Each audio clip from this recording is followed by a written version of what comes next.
Cool intro, cool intro, cool intro. I love it. How you Thanks. doing? I am good. I am here today with Pocket Locker 86. Do you want to Perfect, introduce perfect. yourself? Hi, I'm Jay Bundy, Pocket Locker 86. I have a YouTube channel. It's Pocket Locker 86. You can also catch me on Facebook or Twitter. I also have a wonderful Discord. But yeah, I'm new to the world of counter apologetics. I have a day job. I'm a scientist. I work at the University of Minnesota. Recently, go Golfers. I recently finished my PhD at Michigan State University. I'm an evolutionary biologist, and when I'm Uh, not doing research, I'm teaching. Yeah.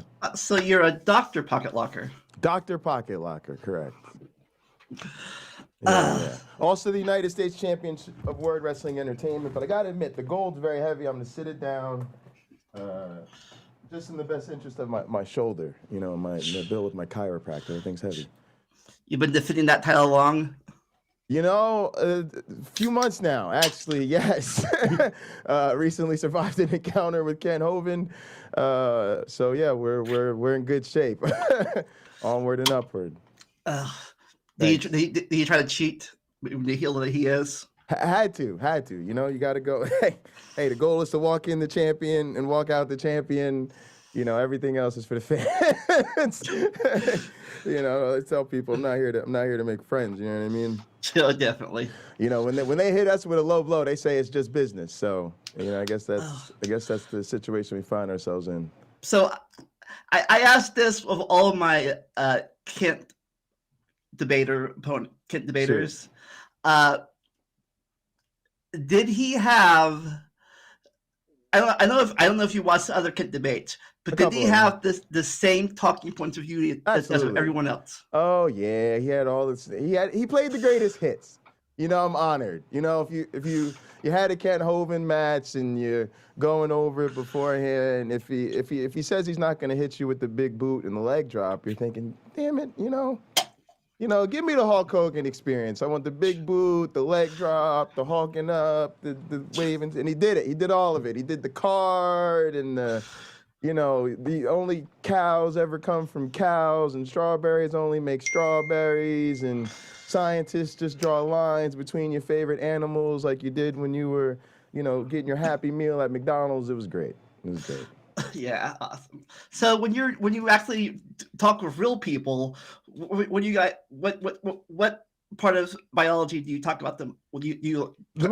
Sure. Well, I'm a digital experimental evolutionary biologist, so most biologists have absolutely no clue what I do, and so I have to start with the very basics, even when I'm talking to other PhDs in biology, which is, I work with populations of evolving computer programs, it's sort of natural selection in an artificial environment. So basically, I perform experiments that test evolutionary theory. And since evolution is a process that happens over many generations, as I'm sure you know, for scientists, it's very difficult to do these experiments because generations take time, talking time with caffeine. So one of the most efficient ways you can get the most evolutionary bang for your buck, the most generations per cup of caffeine consumed, is to use a computer. Because, a computer can actually evolve like 1,000 generations literally while you drink a cup of coffee. You're the new. So that's the way to go. You're new school. You're not all about I'm the new old school. Yeah, I you're don't not need about the flask and the autoclave. That ink pen and the dipping in the thing. Yeah, I learned all that, and I can tell you it's really, really hard work and very, very repetitive. At least when it comes to doing really, really, really hard work, very, very, very repetitively, that's what computers are designed for. Me, I gotta do something a little bit more dynamic with my time. I'm sure you understand. Definitely. So you said you've written your doctorate thesis. Is it more, I like to say, is it more informative and entertaining than Kent's doctorate thesis? No, I don't think so. I don't think so. Because unfortunately, I had to do like the real dissertation thing, right? So you Yeah. carve out some little slice of science that nobody really cares about, and you ask an interesting question, and people are like, "Sure, that's nice," and you write a little thing, and they go, "Yeah, that's okay. You can have a PhD and get out there and do something." Mhm. Kent's is like, Darwinism is Satanism, and the whole of creation is under the toil of the demonic one, and all of the other religions spew from the evolution of evil found within them. And I was just like, yeah, I got nothing on this. I got nothing. I gotta be honest with you. I got nothing on this guy. You know what I mean? Like, yeah, yeah, it's not. Man, his is really. It's really a story there. I gotta give him that. Yeah, it's So definitely a so story there. so what question did your thesis ask? It really asked quite a simple question, which is, what difference does history make when you're evolving? When we evolve, we all know fitness. You evolve in a particular environment over the generations. You become, better adapted. The population becomes better adapted to that environment. But it really, we don't have much experimental opportunity to ask certain questions like, uh, how much does your previous environment, right? So now we say we live in an office, right? And a lot of our fitness is determined with how well we thrive in an office with others. Well, our ancestors didn't live in offices. So the genes we got to sit around in office chairs, which is why we're really not well designed to sit in office chairs, right? Is because we have this history where we didn't sit around in office chairs, and right? And so we have this other environment, and so really the fact that our ancestors had to, live and thrive and be adapted to that environment has a lot of implications for what we are and are not capable of evolving Yeah. now. So history is a source of constraints and potential, right? Well, it really is only in the last 8,000 years, give or take, that we even stayed in one place long enough to do stuff. Yes, exactly. So we haven't even been sedentary long enough, nevertheless sitting in freaking office chairs. A great point. And so what my work looked at, my dissertation work in these computational systems was sort of when you evolve a population in a particular environment for varying lengths of time. So let's say you could evolve them for 10,000 generations, for 50,000 generations, or 100,000 generations, and we'll call those like short, medium, and short, medium, and long, periods of history, right? And so we have populations with a short history, populations with medium history, populations with a deep history, and then we evolved their descendants in new populations. And then at the end of it, we go back and we say, well, how much was their evolution in the new environment, the descendants' evolution in the second environment, constrained or facilitated by their unique history from the first environment? And what is the effect of varying the history? So what are the consequences of deep history versus shallow history? And not surprisingly, our results were, it depends on the environment, right? So there's really a relationship then between the old environment and the new environment. And so what we found is, for instance, if there is a lot of shared resources between the old and new environment, in other words, a lot of the tricks that you figured out in the old environment are still useful in the new environment, then history will linger much longer. You will see a much stronger effect of history because those functions and those features and traits that you adapted in that environment are still under selection. Whereas if the environment is totally new stuff, it's a whole new world, and none of the old stuff counts, that's not good anymore. Well, now all of a sudden, your genome's much freer to evolve because it doesn't have to hang on to all that old stuff. It doesn't have to integrate the old functions into the new adaptations. It can just do what works now. And so it just sheds. And then what we found that was super interesting was then the history didn't matter. The shallow history populations and the deep history populations evolved at almost the same rate, independent of their history. And so that was the kind of novel result that everybody's like, oh, that's pretty cool. It was kind of a little counterintuitive, but once, we thought through it and had all this great data, it was really just a matter of what we do as scientists is we ask interesting questions that our system is uniquely designed to answer. And so that was one of these things. It was just a simple question of evolutionary theory. You know, you have sort of, I always tell people the basic ingredients of evolution are variation, inheritance, and selection, right? And they interact over time and create history. And so what we were really doing is taking that fourth component of evolution, time, you can think of it as, and using time and establishing history in a particular environment as a variable to then later see what influence does it have on variation, inheritance, and selection. Right. And so that was it. It was pretty simple, but it was perfectly suited to the computational system that we were using. I might be totally wrong here, you know, because Sure, I'm sure. not. Again, I'm not a PhD biologist, but does it also does the rate of reproduction affect it? Might affect it too? Like, say, elephants that produce every 3 years have a baby, or versus mice or insects that produce Yeah, every 2 weeks. that's exactly it. So in experimental evolution, you know, most of what my colleagues do in the lab is they do work with biological systems, and because we need to observe processes taking place over generations, we're forced to work with laboratory systems that, you know, reproduce pretty quickly. So the most slowest you'll get probably like a mice or mouse model. I know some evolutionary biologists work with mice, and you know, of course, a lot of people work with fruit flies, okay, Drosophila, and a lot of people work with particular plants, you know, that they're, you know, generation a year or less, and then a lot of people work with microbes. So a lot of people work with bacteria, yeast, phages. Going with the asexual stuff, not the Yes, and so getting it gets together. you, yeah, because unfortunately those are the things that reproduce really quickly. You know, it's just this is what we've got, and so that's one of the things I like about digital evolution is that I can actually switch. We actually can make our digital organisms sexual, and so I do some work that is actually related to sexual selection and sexual, the evolution of sex and sex strategies. We think of it as the evolution of mating behaviors and mating strategies. So I've even been looking at like coercive mating lately and stuff like that. So yeah.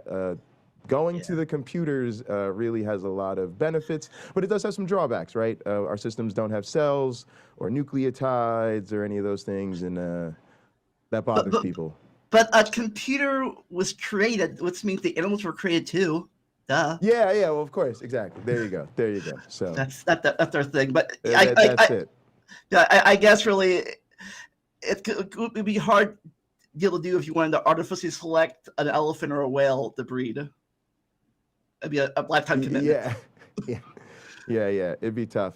You know, it's like they say, it's tough to teach somebody something when their salary depends on them not understanding it. So Uh, so a lot of science is built on the backs of others. So who did you build yours on top of? sure. So you know, first and foremost, my graduate advisor, Richard Lenski, is a well-known experimental evolutionary biologist, considered one of the best in the world, and certainly just a great mentor, and taught us a lot about science and life. Right. The thing in the Lenski lab is you just learn you learn what good science looks like because you're surrounded by great scientists. Most of the people you work with happen to be amongst the best people in the world at what they do. And so that sort of just work ethic and standard rubs off on you. He's a little bit obsessive about writing, but that helps, right? And so yeah, it all starts with him, and then certainly had a lot of mentors before him. David Putz. I got a master's in biological anthropology doing the evolution of sexual selection in men's voices.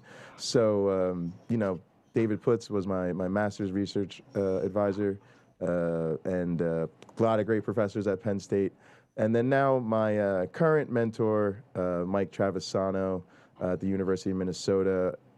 Actually, my dissertation research was based on his dissertation that he wrote in Rich Lenski's lab himself about 30 years or so before I was there. So it was kind of like when you graduate, most people think you're done, but when you get your PhD, you've got to do this postdoctoral thing, and you're looking It, it, for a new home. Go ahead. it never ends. It never ends. It never ends. And so you're looking for a new home. And I was really fortunate that the person who's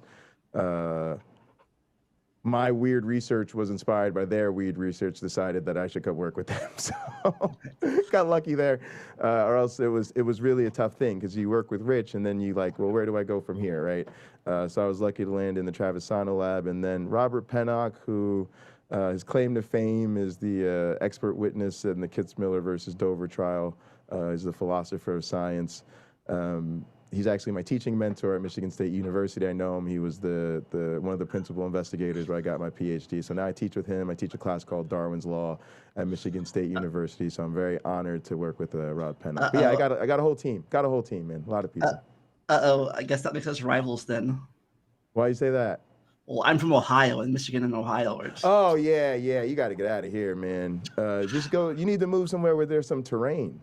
You know, that's the main criticism. Ohio is gray and flat, and Michigan is gray and has the problem. But you know what? Here's what's funny, though. I don't really like Michigan. So I don't really care. I'm fine with Ohio. Matter of fact, I had a good time at Ohio State. I think Michiganders need to start bigging up Ohio a little bit more. That way Michigan gets a little bit better. The funny thing is, how our rivalry started is over Toledo, which I guess was important back in the 1800s, but not just really what's a big deal about Toledo nowadays. Sure, yeah. Yeah, it's just funny though. Most Michiganders who speak with Michigan with so much pride just sound like they've never been anywhere else to me. But maybe I'm biased. So what about the other way around? You talked about your thing. What about you touched on the future generations? How's that going? Not very well. Not really good. Most of the students, like my students I teach at Michigan State, they're amazing. They're super talented. But they're a lot smarter than I am and a lot more practical. So they all want to go to med school. So, you know, trying to train the next generation of evolutionary biologists is a struggle because most people see science as a means to an end, which it should be, right? They want to go out there and, you know, save lives and cure cancer and I guess knowing how biology and evolution works is good for doctors, I suppose. I suppose, right? And if you really want to take all that student loan debt and then like actually make money so you can pay it back, I mean, you know, cool. Go ahead, knock yourself out, kid. Yeah. But yeah, it's kind of interesting where I think it's good though. I think that we're training people to, you know, integrate evolution into their toolkit and then take it elsewhere. But I do like to inspire them to think about research because a lot of them are good at it. And the sad part is most of them are already doing it. But it's sort of like they're on their way to med school. Somebody told them to get in the lab and get some research experience. So they're in the lab getting research experience. They're taking all these science classes. Like, yeah, I really love all this science stuff. Yeah, I'm doing this research in this lab over here. Yeah, really, I love it. And you're like, cool. So you're doing research and you love science. So cool. We're gonna do for oh, I'm gonna go to med school. You're like, okay. All right, well, there goes another one. You know, so be like that one thing. Be like, I think all this evolutionary biology. What do you mean? I'm gonna be an accountant. Yeah. I mean, but you know, I can't blame them. So it is fun, but I'm surprised. You know what? It's funny. I think a lot of them, we just want them to get in the classroom, and then we want to get them in the lab. And I think the key transition is they're just trying to do what felt ambitious and good to them, you know, when they were filling out their major and applying to college. And now, you know, our chances. This is like our last chance to get some of them in the lab. Get them really exposed to some research, pay them a few bucks. I think that's the key. Like, it's not teaching them a bunch of stuff. It's getting them in the lab for a summer or two, paying them more than they would have made to flip burgers for the summer, and then have them come out the other side realizing, oh, people do science for money. And then I think that's where you start. That's true. But two things fast. I got to respect people that go all the way because I did college and I did terrible at it. I just sucked at college.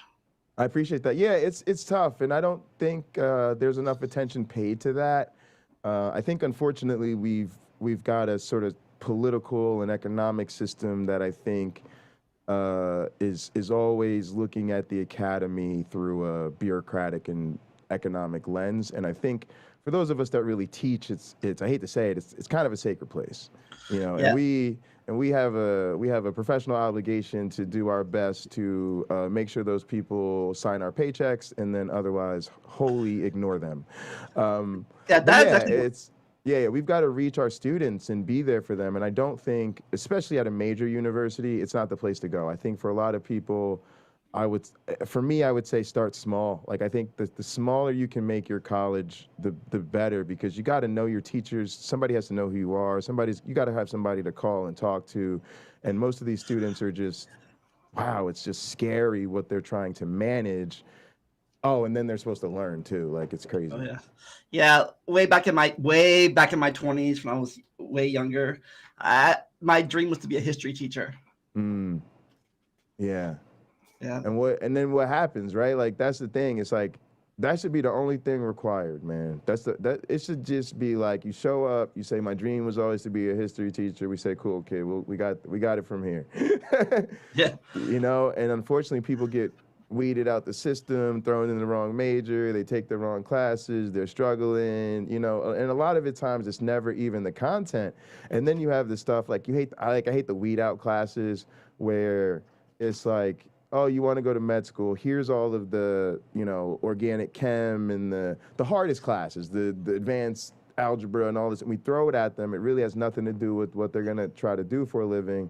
And then we're selecting for the psychopaths, right? We're not selecting for the kids who care about people or would have great bedside manner or really want to help. We're selecting for the psychopaths who just want to take the test, ace the test, and get paid, right? And Yeah. they're utilizing the system and they're playing the game. They don't care about people, science, helping, none of it, right? This is just the fast route to a $250,000 salary for them.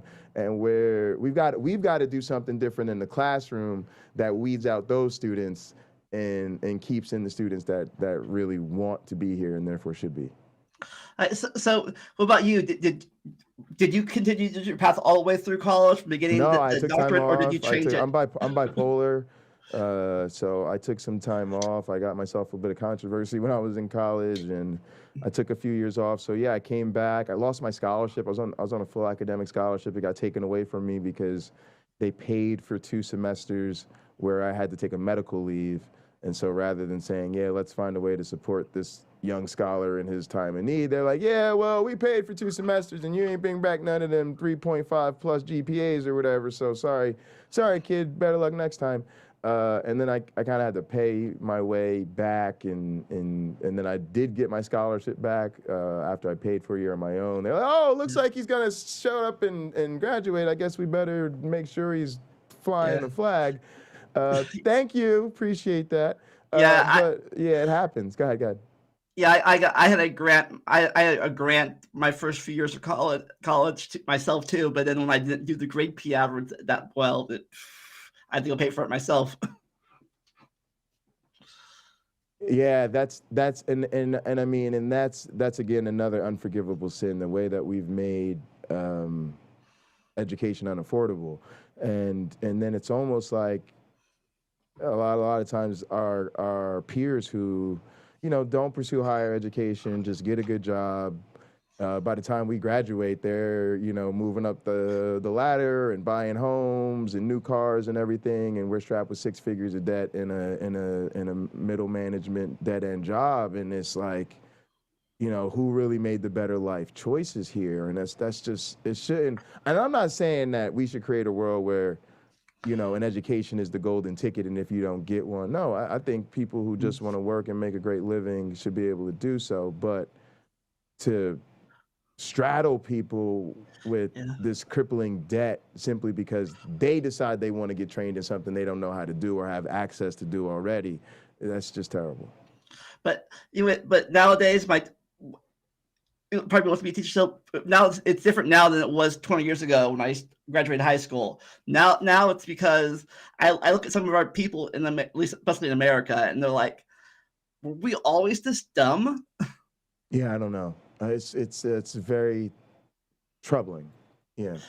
Like, I know if you're, I don't know if it's your biology thing, but Sure.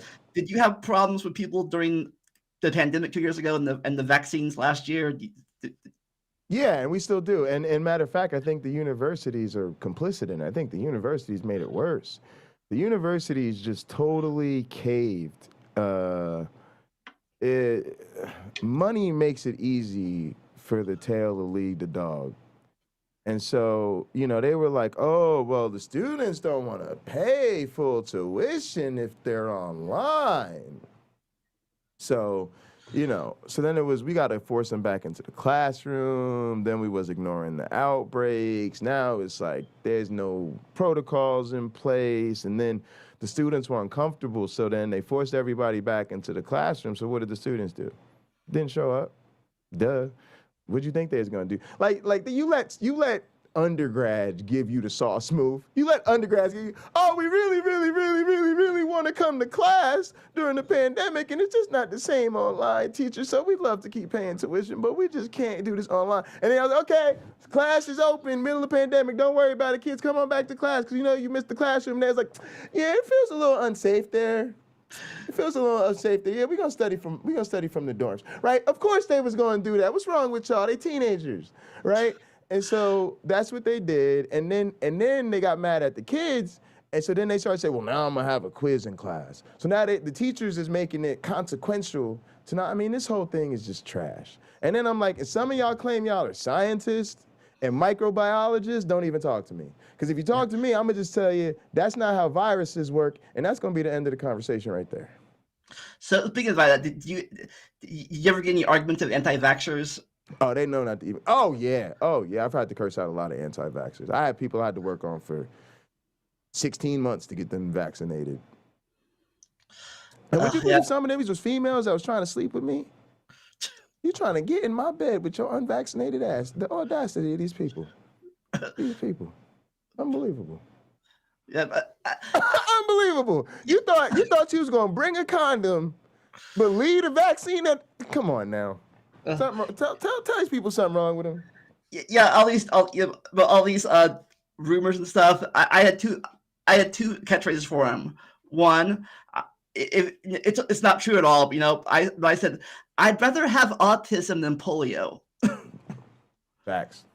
The vaccines give you autism. I'm with you. Yeah. And the other one was the COVID thing, and I said I'd rather have that microchip in my bloodstream than have a tube down my throat. Oh, I'm gonna tell you 100%.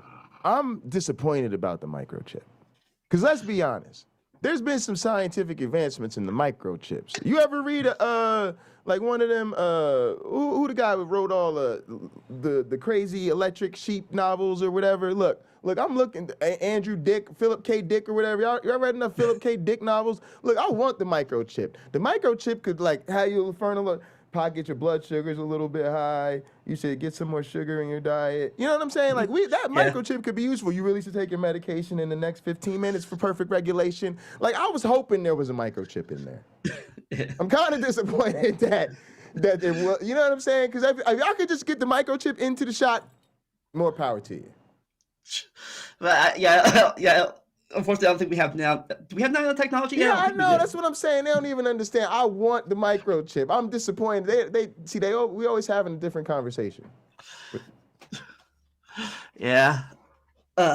So when you're not doing the science and the biology and the computer work, what do you do for fun? Live all the time. I'm always live. Just constantly live.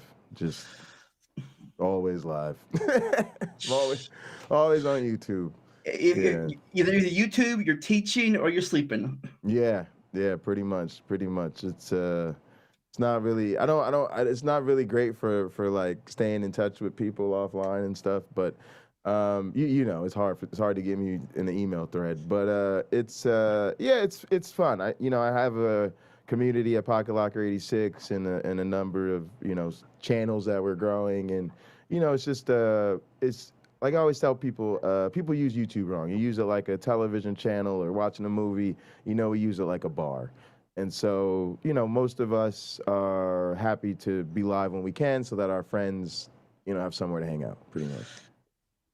Yeah, because like I said, that's why I do this YouTube thing now mainly. Before it was for games and stuff. Now I try to educate the people so my nieces don't grow up in a scientific illiterate country.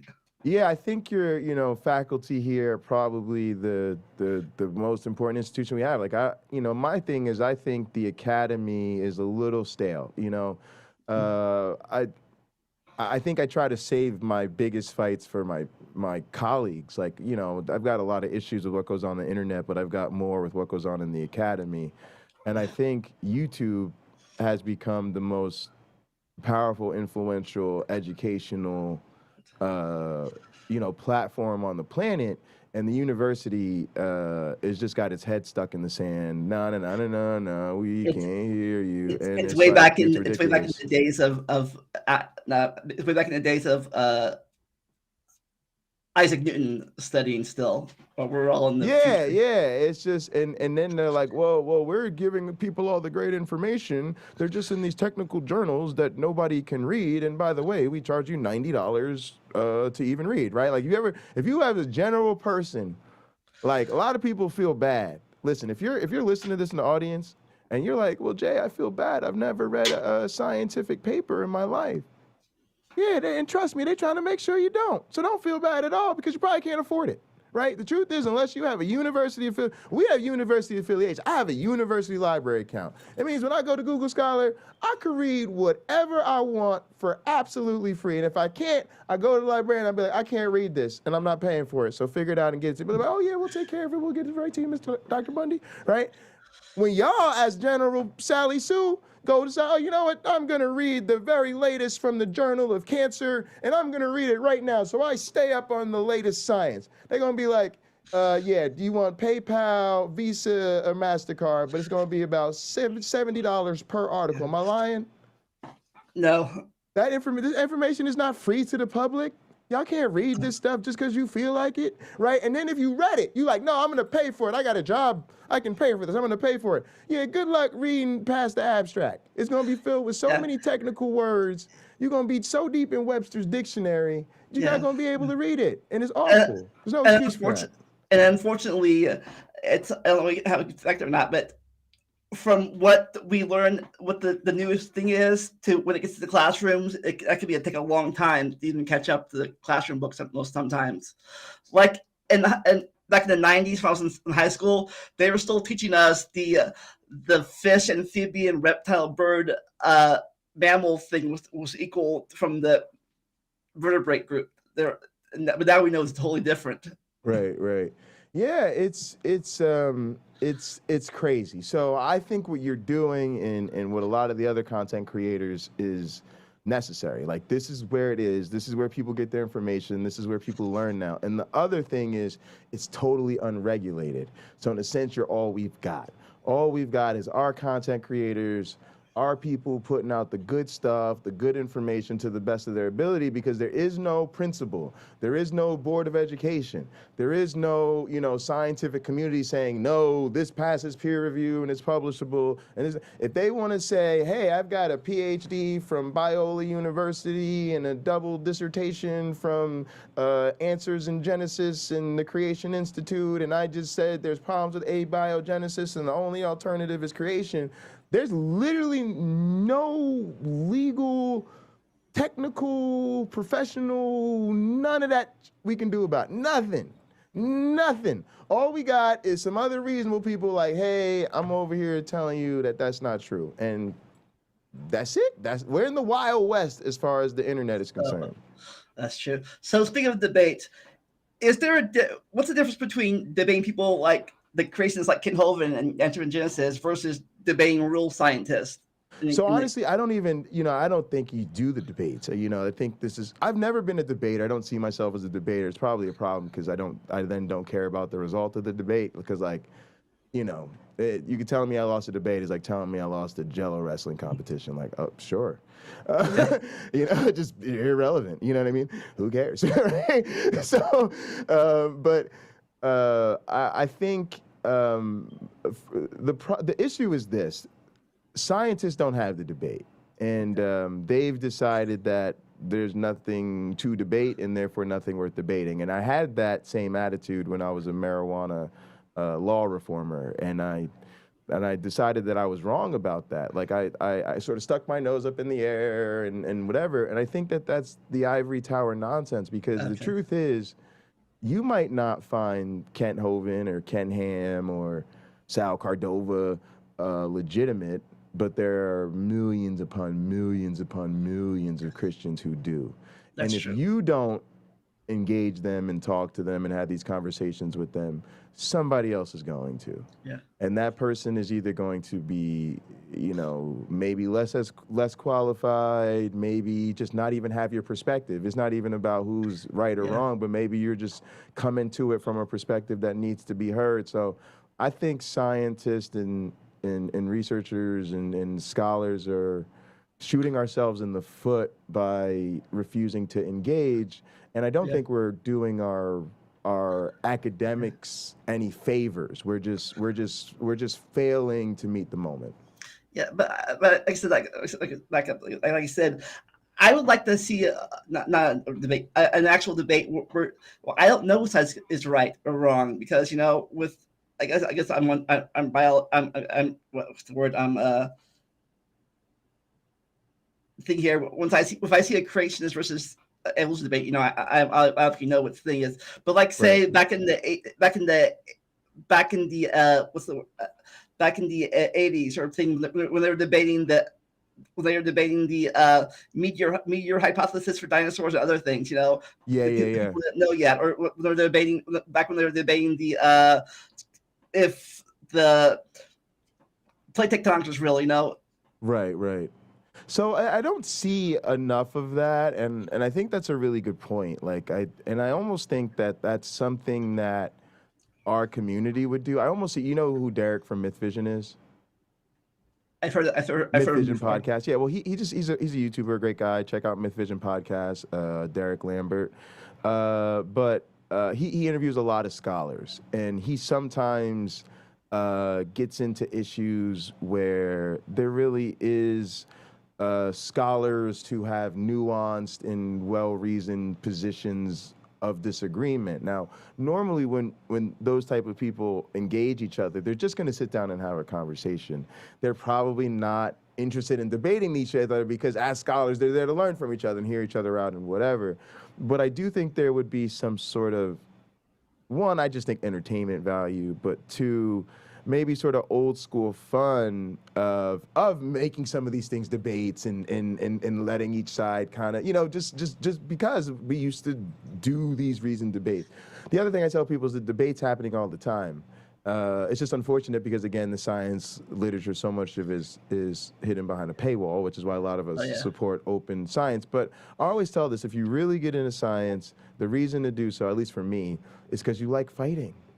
You know, we are constantly fighting. Every single paper we write is us trying to tell somebody that they are very, very wrong about something that is very, very important to them. It's Yeah. just you kind of have to read between the lines, right? Normally it's the site. Normally when you read someone's introduction, we're saying, so-and-so says this, and they think that, and there's been this theory, and this researcher, and that, and then the big turn every science paper makes is, but here's this new data we collected, and boy, we about to slap the taste out they math.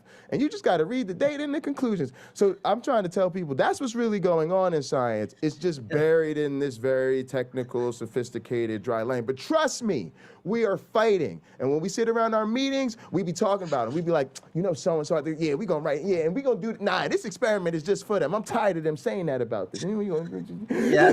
Like that's how, Yeah, that's how we really think, yeah. That's the thing I talk about with other people like Erica and Jackson. Is like the scientists, at least hopefully most of them, can admit that they were wrong if something they are disproven. Like Yeah. other people, Yeah. nope, it was like the creationists were like, nope, it was that way 2,000 years ago. 2,000 years, no, that's too far for them. Whatever, yeah. 2,000 years ago, it's the same now. It hasn't changed at all. Right. Yeah, that's a tremendous point. And a lot of us, even the motivations that we have are because of where we were wrong. For me, just evolution in general was so humbling to me coming out of that worldview, that I think a lot of my motivation to understand it was because, wow, I was really deeply misguided about this. And then even a lot of our questions, you know, like I said, I work with a colleague on some stuff with coercive mating in our systems, and it was because we had this sort of thing where he has theories about. He didn't really buy into sexual conflict theory, to put it simply. And you know, he had this big thing that people who think that there's this conflict in mating systems between the males and the females are really wrong, because there's really this collusion between the high quality mates and all this stuff. And so we went to this seminar that this woman was giving on coercive mating and stuff, and he went like, Jay, this woman's gonna try to convince me I'm wrong, and I the whole time was like thinking he's kind of missing this one, right? So I'm there for the popcorn. I'm like, oh yeah, I'm gonna go see you in this woman's seminar. So this woman just dazzles everybody. She's like everybody's science hero. She's talking about coercive mating and ducks and all this rape and dolphins. It's wild stuff. And at the end, he's like, holy crap! Like he tells like I was wrong. Like I didn't really buy into sexual conflict, but after what you've shown me here today, like I was wrong. And then he said to her, I just had this idea because I always thought of it like this. And so she was kind of going to him, that's actually a really good idea. So my point is to reinforce what you're saying. It's like a big part of our research now is that we picked a fight with somebody. We kind of got our butts handed. I'm saying my colleague kind of got his ass handed to him. And I was there because I've been like, yo, I've been trying to tell you this, but I'm glad you're on board now. And so now we trying to join forces with her because she convinced us she was right. And so now we trying to reinforce her stuff because now we want other people to now try to tell us collectively that we're wrong. Now we on her side. So now we trying to fight with everybody else. We're her on our side. You see what I'm saying? So it's just always continue. And that's what makes it fun, right? And so when people go, well, what's the settled science and have you proved this? We like, as soon as something is proven and settled and everybody knows it and there's no argument about it, it's no longer an active area of research. It's no longer something you could get funding for. Nobody cares. And so most active science don't talk about that stuff because our jobs are in the fights and in the edge and in the what's unknown, right? Oh yeah, it's that like that's like how fast. I made a joke one time. I made a joke one time. Says I don't know what's upgrades faster, science discoveries or computers. yeah, it's crazy. So tell me a little bit more about what you do here. Like, what's your channel like? And I'm sure some of my community's new to. You're new to some of us, so you're new to me. So yeah, tell me about your journey out here. Well, I started out as a photography. My first of all, I started as a photography for a band. I was going to do videos for the band. That band broke up. Fantastic! I just got a camera. I'm trying to learn photography. I'm terrible. Yeah, I got I something haven't done with it very in a good while, auto mode. but I used to be great at photography because like in high school I was shy. I don't want to be in front of the camera, so I got behind the camera. Yeah, the smart move. And then I was gonna do puppet shows for my church when I still went there. I do Christian puppet shows, and then I kind of dropped out of church. Oh, okay, but that's cool, dude. That's awesome. That's awesome. Were you making the puppets or doing the voices, or what was doing the voices? What was that idea? Just doing the behind the scenes, like, hi, I'm Joshua, and doing this and that, blah blah blah. Yeah. I said then. Oh, that's great. But then I got angry. I did some rant videos, and my anger trumped my shyness, so I got in front of the camera again. Oh, yeah, same here. Yeah, I think my anger trumped my shyness. That's a really good one. I need to rock with that. then I did some gaming videos for a while. Of course. But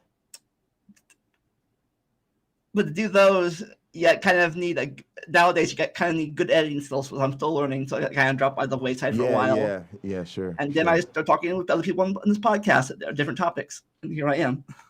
Yeah, I think that's. I think you spoke about it from a production aspect, right? The gaming has gotten really intensive, and all those guys are trying to separate themselves. So there's a lot of highlights, or you've got to be super competitive, or just really creative. And then, like you said, it's a lot of production to make the spectacle videos that they make. And we found this weird niche where, podcasting. It's just super easy, no editing, no nothing. Yeah. If you look at the older school YouTube videos of Let's Players and thing, a lot of them have their cameras right up to their TV still, in the old school versions. Yes, And yes, now it's yeah. capture cards, Premiere Pro, all this. Yes, yes, yes, absolutely. It's gotten the sophistication has gotten a lot more, which I kind of like then because I think for people like us then it helps us be a different aesthetic by not doing all of that. Like we're almost like the old school. It's like we're a throwback. You know what I mean? Because my dad, worked on cable television my whole life, and he still does. And his show was always really good TV. But you had to be a little bit older. It wasn't like an entertaining show. He just interviews because he interviews local politicians. But at the end of the day, it's just two, grown people sitting in front of a camera, talking, asking good questions, and having a good conversation. And I think we're bringing that to the internet. Yeah, but now because that thing's changing. 10 years ago, even cable was still important. Now, even though cable's still a thing, we have all these Hulu, Netflix, Disney Plus, Yes, HBO Plus. yeah. Like, who needs cable anymore? That's where they're going. They're all going to streaming services, and I think the streaming services thing is kind of just I don't want to say it's like it's sort of overdone already, but in the same sense, it's just starting. So I think there'll be some major moves and acquisitions and a bunch of stuff coming down the line. But yeah, I agree. And also remember, like years ago too, the big bundle thing. You get your cable, your phone, and your internet all bundled together. Now, like TV's on the internet now, and phone. Everyone has cell phones now. Yes, exactly. And I would even like to get rid of that, right? Because I sort of think some of these things should be public. Like there should be a public smartphone program or tablet program or something. Because I almost feel like being in a household without internet or internet access is meaningful internet access is almost like being in a house without running water at this point. Yeah. So were you alive back in the dark ages of the dial-up? I was. I went through all the phases.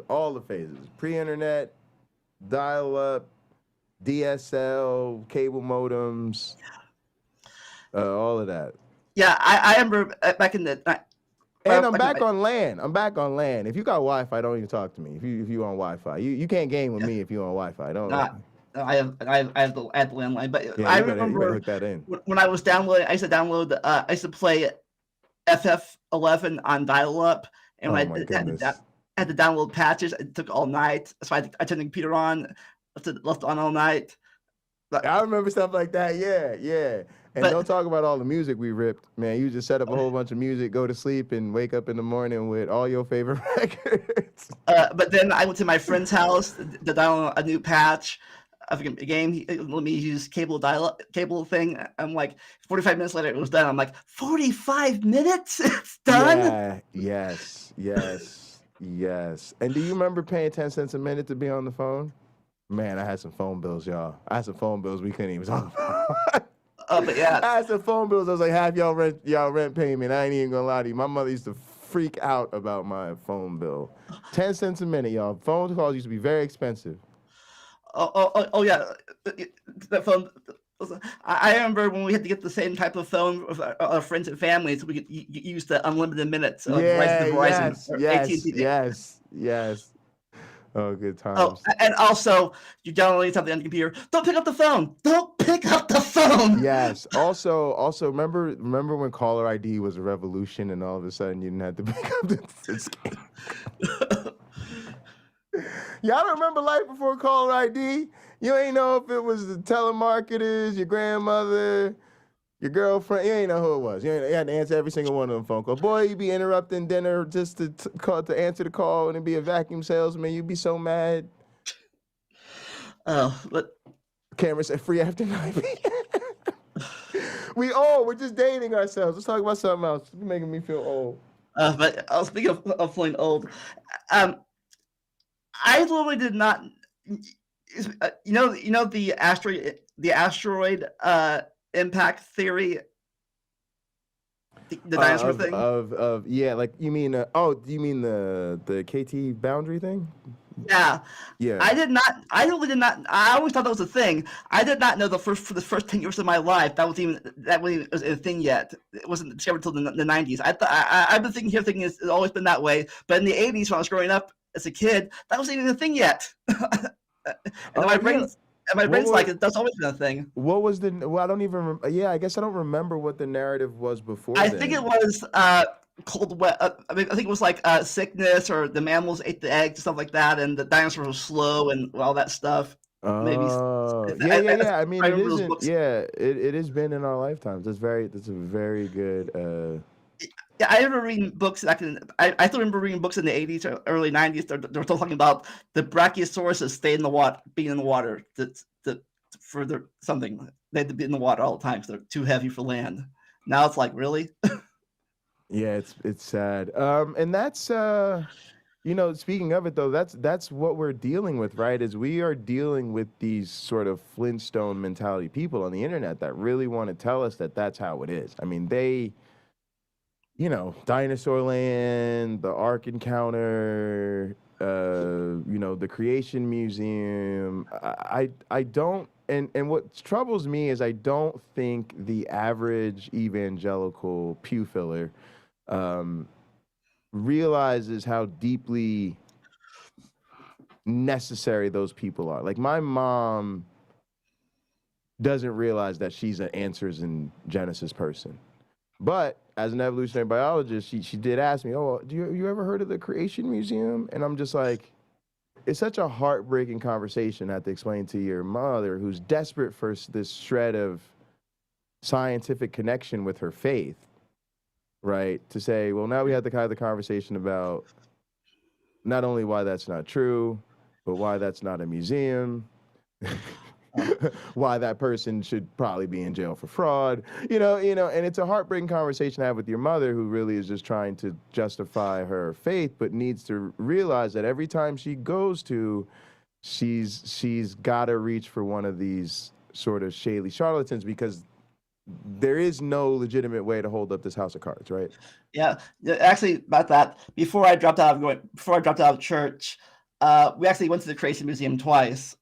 Wow. This was back before the Ark Encounter was even built, Wow. and I, we learned all about the seven C's. Their big seven C's. But I realized they skipped over a C. They went from creationist to the catastrophe arc thing, but they forgot all about the corruption museum. The Corruption Museum. Yeah, Yeah, seriously though. the second thing was corruption. They forgot all about that. Like, where's the corruption museum, guys? We want to see the corruption. But you know what though? This is a good point. I would send money to someone trying to make a museum of church corruption.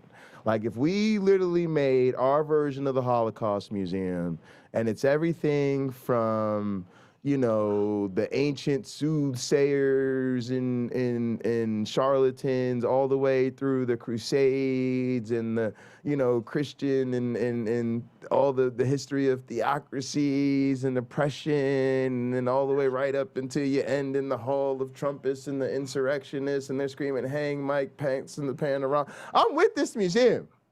The Museum of Religious Corruption. Come on, this is $1 billion idea, folks. And look, here's what I'm telling you.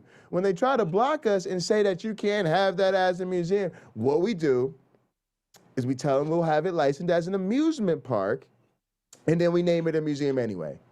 Sound familiar? If we can't beat them, join them. Right? Yeah.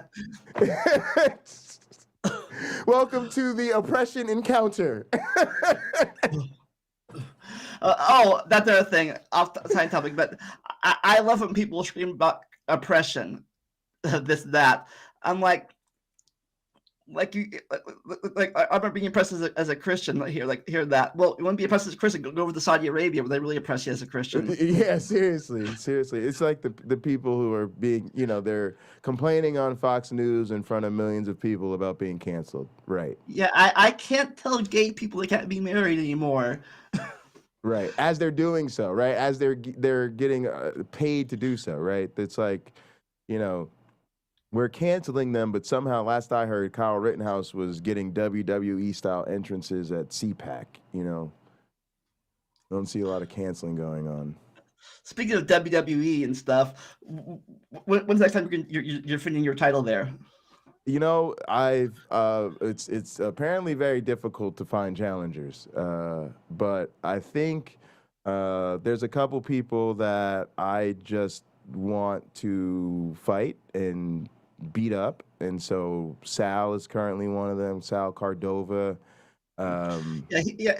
At least he's. I think he's. From what I've heard of other people, that people, he's one of the more respectable debaters. No, he's. Oh yeah, well, in his That's tactics, sort of. I guess he presents himself as a decent person, but he's a scumbag, and he's a predator, and he's one of these people. He's very.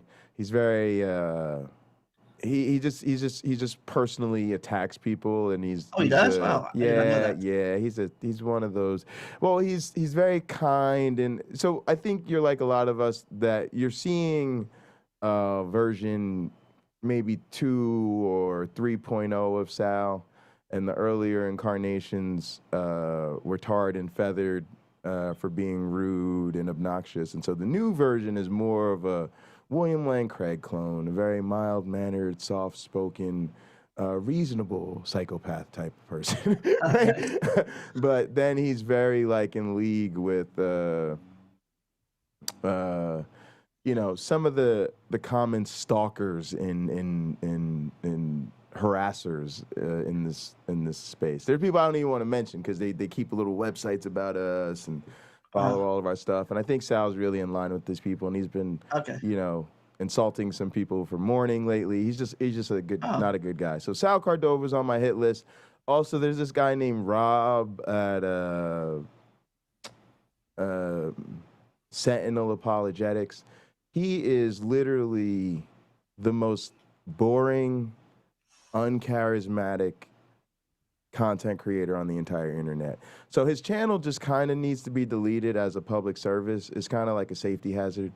Every time people watch him, it's just time they'll never get back. And so he's there's people we talk to, they're wrong about everything they say, but at least they're interesting or nice, or they tell some cool jokes from time to time. This is a person that's just like watching paint dry, but filling your head with nonsense as you watch the paint dry, and also like putting the fumes in your water. It's just not a good thing. Not a good thing. Yeah. So I need a challenger. So come over to my challenge. Look, there's even an open challenge. If you will give me good reason, convincing evidence to believe in your God, I will give you $100 of my very own money. I wish I could do more than that. I guess if I had to debate you, my challenge would be, what is the most saddest anime event that you've seen in your life? That's my challenge. The saddest anime event? I don't watch a lot of anime. That'd be my debate style. I know. You gotta hit me with something I don't know. This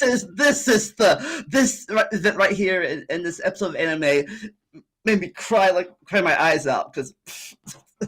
Well, you know what? Prove me wrong. I think that's what we hear a lot in our community, right? We hear these people. First off, I think we're not arguing against Christianity. We're always arguing against that individual Christian who, of course, is the only Christian that's actually ever figured it out correctly. Yeah. And it is their particular. Now, listen, when I say Linguardium Levioso, I don't literally mean that you're going to burn in hell forever because you deserve that because you breathe air. What I mean is that after you die and enter the nothingness, you will be eternally separated from God, which will feel like, and I'm just like. Yeah. But what I hate about that, not even that, and that's the thing too. What's your favorite Fortnite skin? You know what I mean? Like. Yeah, it's their black and white mentality. You're either a Christian creationist or you're you're atheist evolutionist. There's no middle ground there. Right. You're one or the other. Yes. I also don't like the term evolutionist. I know people that are on YouTube don't mind being called. I don't like being called evolutionist. I find it's insulting. I'm an evolutionary biologist. I have a job. Like, you don't call an engineer. You're an engineerism. Like, no, I'm an engineer. You can just. I have a job title. It's engineer. I tell my title. It's evolutionary biologist. Very straightforward. But what it really is to tell people, when they say this to you, that's what they're doing, right? They're trying to say evolutionism is a worldview and a religion and a cult, and you, Mr. Atheist, are one of them evolutionists. And I go, nope, I am an evolutionary biologist, like, who Oh, happens to be an atheist, to your point. but also that too. This is I I love the when I say love in quotation marks. Like the Kindle people are like they're arguing evolution. They're talking about, well, you don't know how the Earth was formed at all. Like, well, yeah, that's a geology thing. Biology, two different things. It's like you can't. Yes. Yeah, but how was the Big Bang formed? I don't know. I'm a biologist. Yeah. Go ask the cosmetologist about that stuff. Yes. I recently heard an exchange between Matt Powell and Donnie from Standing for Truth, and Matt Powell's he's one of Kent Hovind's proteges. Yes, his new adopted son. Yeah. So they were basically saying that, though. They were basically sort of giving instruction to their Christian audiences, the believers in the audience. Hey, you guys should really be generalists. You guys should really know a little bit about everything. You should know a little bit of cosmology and biology and zoology and genetics and history and all of this and philosophy and all of these things. And they use that, and then they turn around and said, well, isn't that the problem with these scientists and these quote-unquote experts? Every time you ask them about evidence for here, they say, well, that's not my field. And you ask them about evidence over here, and they say, that's not my field. And so this is deeply embedded in their narrative, that they should be a jack of all trades by not reading the one book. And then experts who, spend their life, cultivating knowledge about one particular area are the real losers, because anytime you ask them about anything else, all they're going to do is tell you that isn't their expertise. How useless is that? So it's a really, really, unfortunately, big part of their whole spin on things. Yeah. Yeah. So, do you like to play games, or did you like to play games before you got too busy? Yeah, I like to play games. I don't think I'm too busy to play games. I think I'm too busy to be good at them. Yeah, aren't we all? It's not like when we were kids and we're like, oh.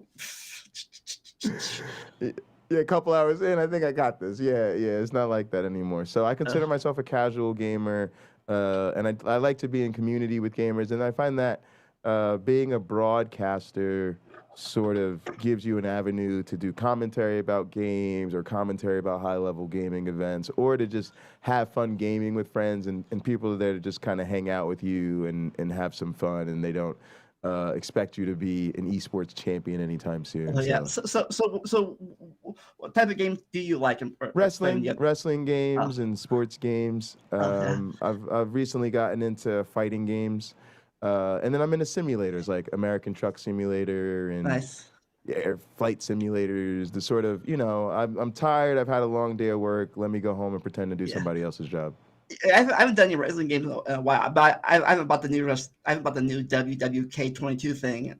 Sure. Yeah, but I've always been into RPGs, like the Final Fantasies and stuff. Oh, and the Zeldas. yes. Okay, yeah. Those are like the real games. The great stories, the great lore, the deep characters. Yes. Yeah. I love story games. Of course, playing it sometimes the thing is good, but I always love the story, even though I can't beat the game sometimes. But for streaming, I think that's great too, right? Because you get a lot of nice cutscenes and conversational pieces. There's a lot to talk about. And yeah, I love FIFA. Everybody loves FIFA. I think you should always have FIFA. Oh yeah, I learned a long time ago. There's difference between finishing a game and 100%ing the game. Yes, and being finished with the game, because sometimes the other two things just aren't going to happen. So you got to accept that sometimes. I'm not going to beat this game, and I'm definitely not going to 100% the game. So, hey, it was fun. These first 5 levels I could get through. But there's 2 game series you should definitely check out if you have time. Right. One, the Kingdom Hearts series is an awesome series. Oh, I've heard this. Okay. The other one, it's a bit of a more rabbit hole, the Danganronpa series. All right, it says all right, for Kingdom Hearts I've heard. And what's the other one? I mean, in the chat. Oh, man.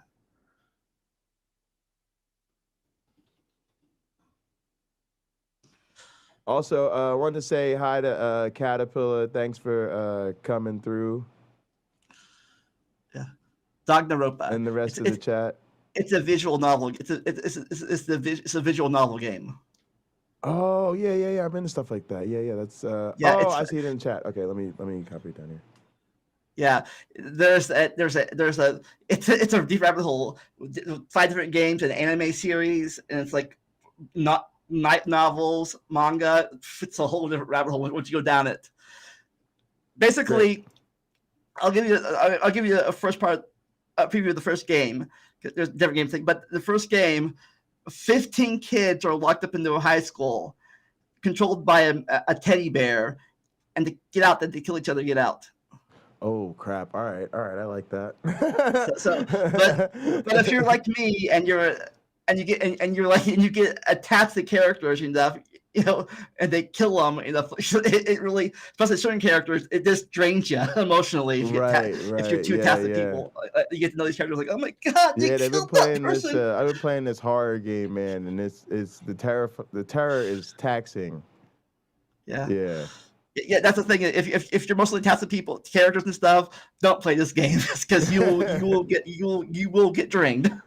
I think that's fun though. I think the fact that like it's almost like I like spicy foods and I like roller coasters. There's something to having fun with a game, and then the game isn't fun, but the fun is the game not being fun. You know what I mean? I'm like, why is it fun? Why do y'all think it's fun to see me be terrified and crapping my pants on live stream? I don't know why that's entertaining, but I guess it's just where we're at as a species right now. Yeah. Oh yeah. I have never been good with bloody games or bloody movies that well. But I've always had a weak stomach for that. I always think that stuff is kind of the religious upbringing coming out. Like I think it made me revulsed by that stuff. So it's hard even. I think sometimes you shed the religion, but not the programming. And also then it's just deep in us, right? Like we're animals. So yeah, it's probably a healthy revulsion to not wanting to see blood shattered all over the place. Like that's probably a healthy thing. But yeah, that's why I think I have been a terrible doctor. I'd be like, okay, let's find this thing over here. Oh yeah, you're fine. Right. Yeah, exactly. Yeah, looking the other way for sure. All right, I do have a couple other things to do tonight, but I want to make sure I give you a chance to ask me any other questions or anything, and then we'll set this up. I'd love to have you come on my channel, awesome, and set up an interview, and I'll come back anytime you want. Yeah. Two things. Okay, sure. For 2 things before we go. What was the saddest fictional event you ever saw? The saddest fictional event I've ever seen? Yeah. Oh wow, that's a good thing. It's so weird. I don't know. There's a lot of wrestling moments that come to mind, but probably I think the weird one for me is I cried at the end of The Secret Garden, which I don't know why that was such an emotional movie for me, but I still remember that, probably because all my classmates were making fun of me. And then I'm one of those cheesy people, like pay it forward. So it's like the positive, cheesy type of emotional, inspirational stuff that gets me. Well, for me right now, my two saddest events fiction was one. It was Danganronpa 3 anime, the Despair arc, episode 10. I cannot watch the episode anymore because it just drained me. When this one character died, my goodness, it just hurt me so much. I cannot watch the episode anymore. It was so bad. The other one was the ending of No Way Home, Spider-Man No Way Home. Really? Yes. Have you seen that yet? No, I've only seen the Miles one, the Everybody Spider-Man. Yeah, this is the Tom Holland series. The ending of that, when he just so sad, in my opinion. what he did. It was this. You should watch the Tom So Holland I will series. say this: I think we're living in the middle of Don't Look Up. So that movie was hilarious, but I do think we're living in the middle of it. So that is kind of tragic. When Tony Stark dies, I was in shambles. Something wrong with y'all. But anyways, this was super fun. Let's okay, so stay in touch on Discord. That's the easiest way to do it. So what do you have planned? What's your coming up on your channel? Sure, I think there's a Trump rally going on tonight. I think we got to cover. I do a show called Late Night Counter Apologetics. We'll be tearing into Sal Cordova. I do a show 3:30 p.m. Eastern every Sunday called Hot Program. That's on a channel you can look up on YouTube called Hot Program. But yeah, I stream daily on Pocket Locker 86, and then I have a channel called the Casino Theater and Arcade where I stream overnight, and that's where we do all the gaming and fun arcade stuff. Yeah, for me, I don't know when it's going to be in the future, but the Enable here, we'll be back on my channels a month or two to keep talking about the English royal family history. Oh, that's awesome. That's awesome. I'll check that out because I don't know much about them. And I actually do think that history is interesting, especially if it's handled in sort of a non-patronizing way. You have a catchphrase that you say at the end of your show? Champions have championship responsibilities. Yeah, nice. As I always say, never stop learning and enjoy the randomness. We'll see you next time. Bye. Peace out.